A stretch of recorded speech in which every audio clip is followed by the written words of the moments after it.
A person is asking, and I'm sure everybody is aware of what's been happening in the news recently. The person is asking, can martial arts events or a martial art fighter who is using the name of Allah and using the religion of Islam to promote his cause, etc., be classed as a form of da'wah?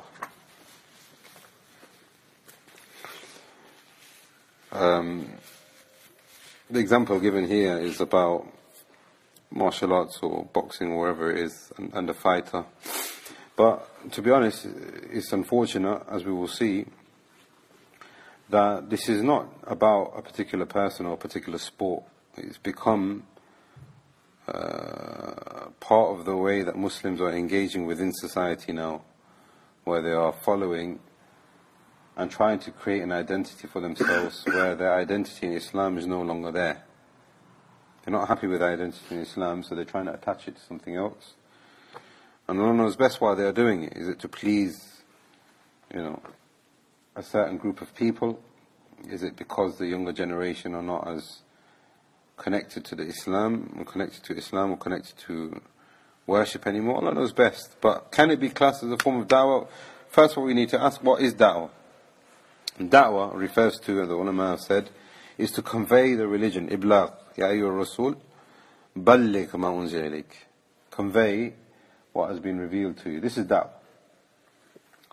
So if a person is playing sports, then that is not da'wah in itself.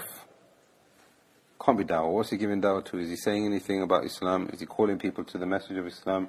Is he calling people to the Quran and understanding the Quran, hadith, understanding the hadith? It's not da'wah in itself. But to understand this a bit further, the ulama have talked about having conditions for da'wah. And what do you think is the biggest condition what is the biggest condition that is needed to give da'wah? Before that? Ikhlas. Where you have the niyyah, where you have the ikhlas. So if a person is trying to box or do whatever he's trying to do, and say this is under the name of Islam, then there could be some serious connections or some serious problems with his ikhlas. But like the brother also said, after ikhlas is ilm. And both of this can be found in the statement of Allah, Qul hadi sabili ad'u ila Allah. This is the path. Allah is telling the Prophet ﷺ, this is my path of the Sunnah.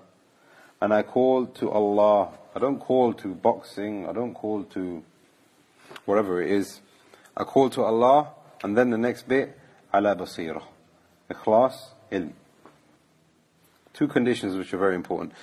The ulama have also extended this in saying that there's a third condition to giving da'wah, is that there can't be greater harm. And this is also very important, as you will see in a minute. There can't be greater harm. Another thing is that a person must seek to rectify. It's no good me going to punching someone in the face and saying, Alhamdulillah, what has he rectified? What has he actually done for Islam? Not rectified anyone. So the whole point is when you're engaging in da'wah, whether it's between a Muslim or a non-Muslim, the whole point is that we all walk away having at least a better image of Islam. Whether the person's accepted it or not, that's not your job. But at least they have a better understanding now, It can't be that there are any sins involved. And there are more conditions than that, but these are the ones that are put down because I think they are quite relevant. Now, if we pick out every single one of them, we will find that in such incidents, it cannot be classed as da'wah, not at all. Have you got ikhlas to make this as an act of worship, or is it a business, or is it an event? Have you got ilm? Are you going out there and calling people to Kitab and Sunnah? Was he in the ring calling to Kitab and Sunnah? Is there greater harm? Definitely. If he's boxing, I didn't see it, but if he's boxing, I'm pretty sure there's going to be music there. There's going to be women that are not dressed appropriately there. There's going to be men that are not dressed appropriately there. There's going to be people saying things which are not appropriate. So clearly there is a greater harm. You can't go into a nightclub and start calling to quote the Quran and say, look, everybody follow the Quran. There's a time and a place for things. So if you're going to say that this is da'wah, then that's incorrect. Because you're in the wrong place at the wrong time. Are you trying to seek rectification? Are you going to punch someone else's face so that people can see the beauty of Islam? Is he going to engage in this activity so that he can rectify the environment, the community and society? Clearly not. And there can't be any sins involved. And the reason why I was saying in the very beginning that I think that there's a whole complex issue here is what we're seeing now, unfortunately, is people taking something which is mubah, food, hijab, kicking a football, and then what they do is they start manipulating it. So, you get a black hijab, and I want to wear it like this, let me show you how to wear it like this, let me show you how to wear it like that. Let's change the black one to a colourful one, let's get a pink one, let me show you how to wear it like this. And then it just gets more and more and more. Okay, I've just did my hijab, what about the rest of my outfit? Something which was mubah, or something wajib, wearing the hijab, became something mubah where a sister shows another sister. Then what happens is that they're not satisfied with that, let's take a video of it. Let's put it on YouTube. And then what happens, the makeup and all of these things. So what starts off as being mubah, then slowly snowballs itself, and now it becomes disguised. Same thing with nasheed. Somebody starts off with just saying certain things about, remembering Allah, make a nice rhythm for it. It's for the kids, nothing wrong with that, fine, go ahead. Let's put a little beat on it. This gets a bit boring now, just no duff on it. Duff's okay, start. Then, let's make a synthetic duff, and let's make a video, let's make an album, let's take the beard off, let's put more beats in it. So you see how it goes. It starts off with something mubah, and then goes on to an extreme. Let's do one together. Is it permissible to get a football, and me kick it to you? What do you think? What's the hukum? Halal or haram? Khalfan. I got a ball, I kick it to you. Is that halal? What do you think? He has to think. Anybody say haram? I don't think there's any scholar from the whole ummah who will say that kicking a ball is haram. I don't think so. It's mubah. There's no dalil at all. Now, this Muslim gets involved in kicking a ball. He becomes very good at it. Then he comes on, he goes through trials and he gets into a football team. Is this permissible so far? He's kicking a ball, he's carrying on kicking a ball, he's doing it professionally, they're paying money, there's nothing wrong with it. Right. Then, now he's saying, Alhamdulillah, I scored a really good goal, Subhanallah, we lost that game. Does that become da'wah now? Why not? Huh? It's not according to Allah, it's just, isn't it? These conditions are not there. Firstly, have you got ikhlas? Are you going to any kind of ilm? Is there a greater harm? Are you going to self-rectification? He carries on playing football. And now the kick gets a bit higher, so you can see his thighs. He scores a goal in a very important game.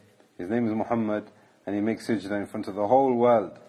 SubhanAllah, look at this brother, mashallah. We should support him, we should support his team. He's making sajda in front of the whole world. Is that da'wah? How can that be da'wah? In actual fact, some of the ulama have said, if you are doing acts of worship, which appear to be acts of worship, which involve haram, it's an act of kufr. You are mocking the religion. You're not taking it seriously. I'm not trying to say that it's an act of kufr, I'm just trying to say that it's not in its proper place, in its proper time. And this is where we have led to now, where a person starts off with a desire to watch football, with a desire to watch boxing or whatever, and slowly it just becomes justified, and now it becomes an act of worship. I remember a statement from one of the Salaf, and this is a sad state. The Jahmiyyah, one of the Salaf said, the Jahmiyyah, these are people who deny any kind of names and attributes for Allah and all these things. And when you start talking about Allah and Iman, Tawheed, and His Rahmah, and His Maghfirah, and all these things, they say, no, stop, please stop, we don't want to hear it, we don't want to talk about it. The Salaf said, one of the Salaf, he said, when you talk about the ahkam in the Quran, you say your Iman goes up. But when you want to talk about Allah, you say your Iman goes down. It's exactly the same thing that's happening. Talk to me about what's the ruling. Is it okay to fight and do boxing so we can give dawah? Tell me, brother, come on. What's the ruling? Yeah, brother, it'd probably be better for you to come, study some hadith, read the Quran, come to the masjid. Don't go watching boxing and football on a Friday night, Saturday, and wherever it is. Pray Salatul Isha. No, that's boring. In a different way.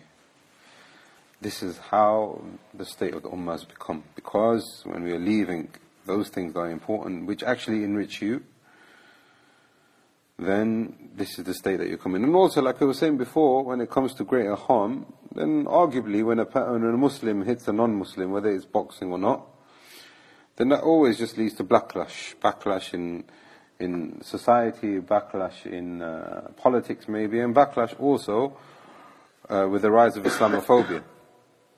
And it just makes it look, this is how Muslims behave.